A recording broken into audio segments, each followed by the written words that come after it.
we'll see where he ends up. All right, so a lot of different things going on, right? We have the Eagles. They are off today, and they will be back at it tomorrow on the practice field. They do have coordinators speaking today, but they play the Giants at 1 o'clock on Sunday. Giants 7-5-1 after their tie with the Commanders this past Sunday. Eagles 11-1 after beating the Titans. The Phillies signed Trey Turner, which broke during our show yesterday. Yep. 11 years, $300 million. We're going to Ben Davis, by the way, at 1:30. We'll talk to Ben about that deal, and we'll get his ideal lineup. Ben floated something interesting this morning on WIP, which I want to run past them too. So we will talk about that also. Sixers lose in double overtime in a game that a regulation was enough for everybody. That game. Terrible effort by the Sixers. Flyers beat the Avalanche. Really good effort there. So they end up winning. But I want to hit a couple things here too today. Well, let's start with this one. And this is a nice thing because there's so many bad stories these days, not just athletes, the world, the country, the regions people live in, etc. This is a nice one, Gunner. And you tipped us to this last week, but we didn't make it public because it didn't come out yet. But Brandon Graham has been nominated for the Walter Payton 2022 Eagles Man of the Year. And were you the one who hosted it? You emceed the little together? The event took place in the NovaCare Auditorium on November 22nd. The Eagles had asked me about 5 or 6 days prior to that because of my relationship with Brandon if I would do it, and I said absolutely. Now, the event that took place, Brandon thought he was doing a press conference. He had no idea what the press conference was about. And at the press conference was like 5, 6, 7 families that he had touched through the years by either giving them tickets, doing a video message to someone who was down and out. One guy was in a bad crash and is in a wheelchair now. Another one was this family, one of the sons, they were at Disney, and he contracted some kind of virus. It was so bad and debilitating. He lost all 4 of his limbs and had brain surgery and all this stuff. And so Brandon, if you know anything about Brandon Graham is always going out of his way for people. When you think about how you pulled in 20 different directions as a professional athlete, as a husband, as a father, and he still finds ample time to do a lot of things in the community. So rightfully so. The Eagles nominated him as their Walter Payton Man of the Year candidate. And so then we held this little impromptu ceremony for Brandon on November 22nd on a Tuesday at the NovaCare Auditorium. Just some people wanted to thank him. And this is how I closed it. All right, let's give us a little clip here. Here we go. Uh-oh. That's the best sound I've heard you say, man. Why don't we re-cue that, Xander, and see if we get the audio up. Just let me know. Let me know when the audio is good to go. We'll reset that. But your sweater looked awesome. I will say thank that. You. I guess that sounded amazing. I guess you owe me that. That's the way Barrett wants it to be every show. Yeah. You know what? Okay, Barrett, with that said. Pretty good. Good work. I feel like we're coming back from a break. Yes. Gunner, you're muted. Go right ahead. No. Oh, I am? So anyway, yeah, but look, nobody more deserving, certainly, than I was not muted, Kevin. It was just a joke. So, so stay in check. Adam's exploit. D-Gun clean the shit. Hey, man, I don't need you chiming in about no dang kitchen. I'm running this show. It's my house. That's right. That's until right. Tomorrow, hey, you know what? Tomorrow night. You know what? It's funny, man, because you know how everything really started with wrong again, D-Gun, wrong again, D-Gun. Right. And it actually started with us on Breakfast on Broad. Yeah. Me and Rob had this show called Breakfast on Broad. Like we started in 2015. It was on for 2 years, and we had Jillian Mary and Sarah Baker, and we would have BG come on every Monday. Every Monday after a game or before the game, whatever. So long story long, I would come up to him and say, "Hey, man, I thought D-Gun was your boy," because I knew they were already close. I'd be like, "Hey, man, I thought D-Gun was your boy, man." He's like, "Yeah, he is. That's my dude." So why does he keep betting against y'all, man? I mean, he is always betting against you. He ain't bet with y'all one time this year, man. I thought that was your boy. At least he would at least embellishing story. Yeah, I said he would at least bet with you guys one time. So he's always betting against you. Oh, he has been. So that next day, that next game, they win, and he's running through the hallways, and he makes it a point every time. Wrong again, D Gun. And it started. It lasted like 5 years, didn't it? 4 or 5 years. 4 or 5 years. It got to a point where I would be walking across a parking lot, walking into a stadium, in Wawa at the mall, and I would hear about wrong again, D Gun. It became this iconic thing. And it's funny because somebody posted video of Brandon Graham walking through the tunnel after Sunday's game against Tennessee, and he's pointing at the people, the media standing. You know, we have people standing outside the locker room and filming them going in and stuff. Yeah, y'all. Talking about how physical they were, and then people start talking about the only thing missing is D Gun being out there bantering with him. So I chatted in with him, but. Yeah. So if we get the video, you'll see that Brandon Graham, as only Brandon Graham can do, incorporates that line into the banter that we had to close the That's program. Awesome. But it took like a year. It took like a year for him to. I had no idea. Why is he coming up telling me that all the time? I'm like, I had no idea. All right, I think we have it. Let's give it a shot. Let's take a listen. Chris approached me last week about being a part of this. It was an emphatic yes. I've covered this game over 4 decades. And I've known you since day one, since you arrived in Philadelphia. That smile, that infectious personality has never changed one day. I've said it to you on various shows that I've done, and I've said it on multiple platforms time and time again. I wish there were over 1,700 Brandon Grahams in the National Football League. I'm not going to say don't ever change, because I know you won't. But the accolades extended your way this morning are well-deserved. Just keep being you and keep doing what you do. And God's going to continue to reward you. Thank you. Now, I have one final question to you before we conclude this. Can we please get this jersey exchange started right now? No, let's do it. And I guess you ain't wrong today, D-Man. Congratulations. This is all right here. Yes, it is. I love that he worked that in, man. I love that he worked that in. It's so Brandon. That's so on point for Brandon. That's great. It took its own little things.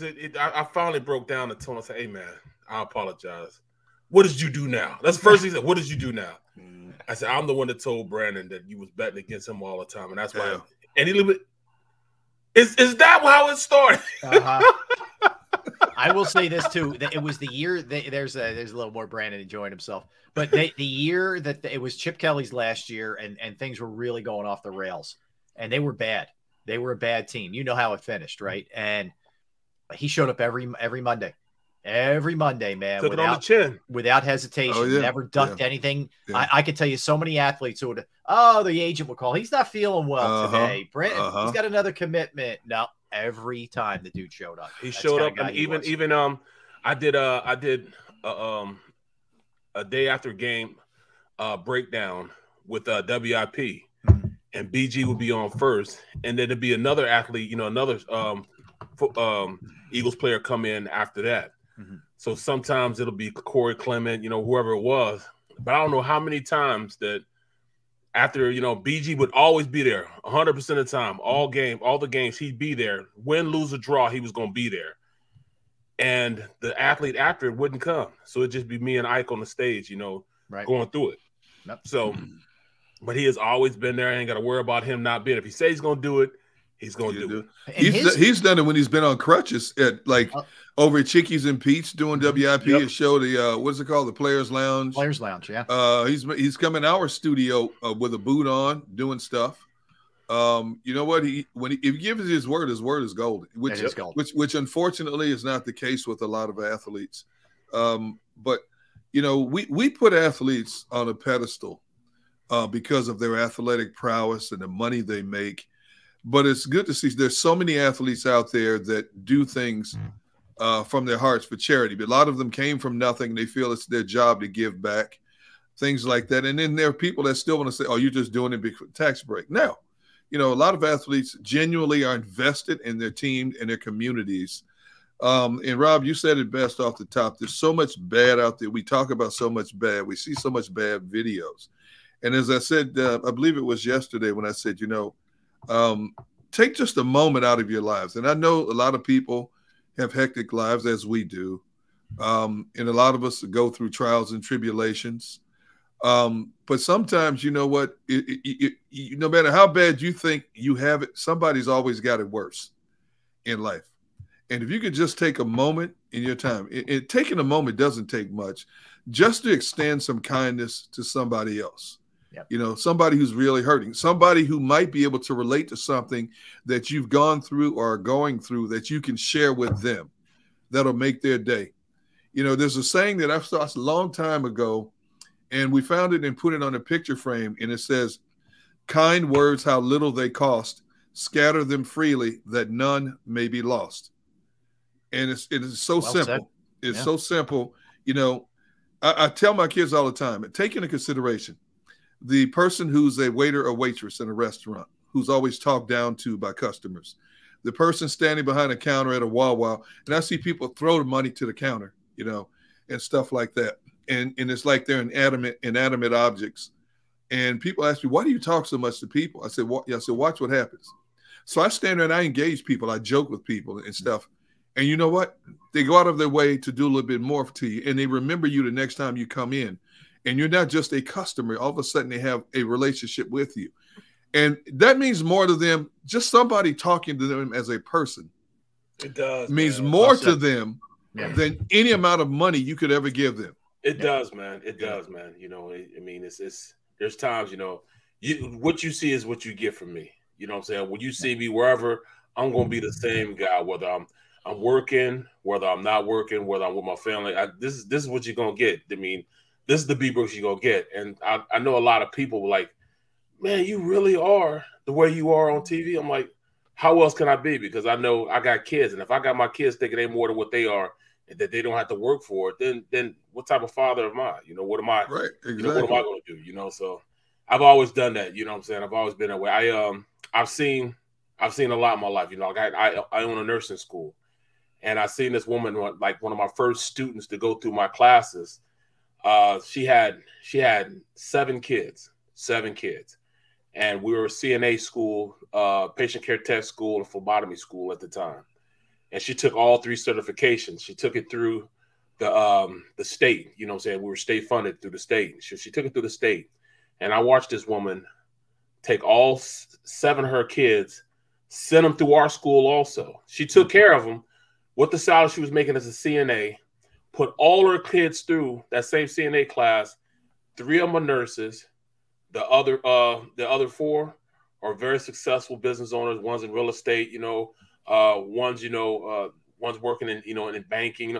All of them are successful because they saw the way her mother worked. Where their mother worked and became successful. I always think to myself, well, I got to be that same way. You know what I'm saying? We helped this lady out and see what she did.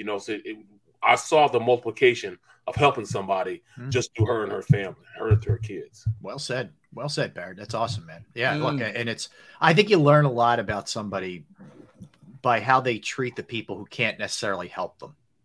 You know what I mean? Like, absolutely, you're always going to have people who will kiss up to their boss, yep, or network, or their coworkers, or somebody who they feel like may be able to do something for them. But it's when you watch them when nobody's looking, how do they treat the person who, is cleaning up the office, or how do they treat the person who is, picking up the garbage in front of their house, or how do they treat their neighbor who may just need a hand, may need you to, hey, can you help me move this or whatever? You're not getting anything out of it, but it's helping them. Mm-hmm. And I think that's really the measure of a person when you in those kind of situations more than anything else. It's just always shocked me, and I've seen it firsthand, and I've heard some of these stories, how people talk down to other people. What gives you the right to talk down to anybody? Right. I don't care how much money you have. I don't care what status you have, what your job title may be. There's a way to communicate and get your point across. And I've shared this with a lot of people, especially college students that I've talked to who want to get in our business. I said unfortunately, I've seen too many times when higher ranking people, meaning office officials or even on-air talent, who have demeaned coworkers, whether they be producers or photographers, in front That's of other people. I've seen that too many times in my career. And I've always been the type of person, if I had a difference of agreement with somebody, I said, let's go in this room and talk about it. And guess what happens? They work harder for you the next time because they're thinking you're taking them in there to chew them out and curse them out. Well, first of all, you're not going to hear me curse, you're cursing anybody. Second of all, I respect you. I don't care what your job is. I don't care if you're an intern. I have as much respect for you as I do a boss who pays me a salary. And see, a lot of people, unfortunately, don't see it that way. My kids are all in their 30s, and I'm proud to say to this day, when we go out to restaurants or wherever, when a waiter or waitress will ask them, do you want this or that? Yes, please. No, thank you. See, that starts when they're little. Ma'am. Exactly. Yeah. Yes, ma'am, and no, ma'am. That's home training when you're little. You see too many people today, no. I'm thinking, really? That's the best you got for somebody? Really? Yeah. Bro, I get it all the time. My kids' friends that come in, I say, hey, Mike, come here. Huh? What? Whoa. Hey, this is Mr. B here. Who you talking to? Like I say, yes, ma'am, no, ma'am, even to my children. Yeah. And plus, plus this lady that's on the stream that's trying to get to heaven now, Miss Brooks, Phyllis Brooks. Yeah. Bruh, you best believe, bruh. Bruh, you say what you want to say. She was, she trying to get to heaven now. She wasn't always that nice, man. But she was the type that she understood that she wasn't gonna be around me forever. So she had to make sure that she put things in front of me and made sure I did things the right way. And that's where I live, man. Because I know people, like she was just up here and she went to the store and somebody said, you're Miss Brooks? You're Barrett Brooks? And they had a lot of good stuff to say about me. Now, what if I was this a-hole walking around thinking I was something more than I was? Right. That gets back to my mom. Bro, I'll be embarrassed. Yeah. I would say your mom's already earned her place in heaven just because she had to raise you.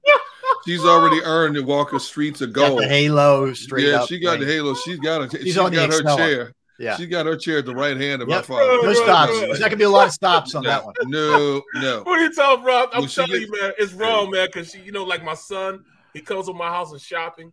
Well, she comes over my house when his grandmother's there. Yes. And not only did he go shopping, he had her make cookies. Yeah, she cooks for him. He cook everything. I'm like, yo. I was like, Mom, whatever to the stuff you cook? Well, my grandson took. I said, well, what about me? Yeah, what about your son? Yeah, I know. They get first dibs, bro. First dibs, man. Yep. Yeah, absolutely. Man, hey, man, your mom got her angel's wings when you popped out. I'll tell you that right now. That's right. That woman. What was this M. Ray was talking about? ISD Gunn for an autograph and said, Seals sent me. Gunn spit in my eye and said, get my coffee. Come on, man. Come on. Sounds like you, Derrick. That sounds like Come on, man. Oh, my God. All right, well, listen. There's some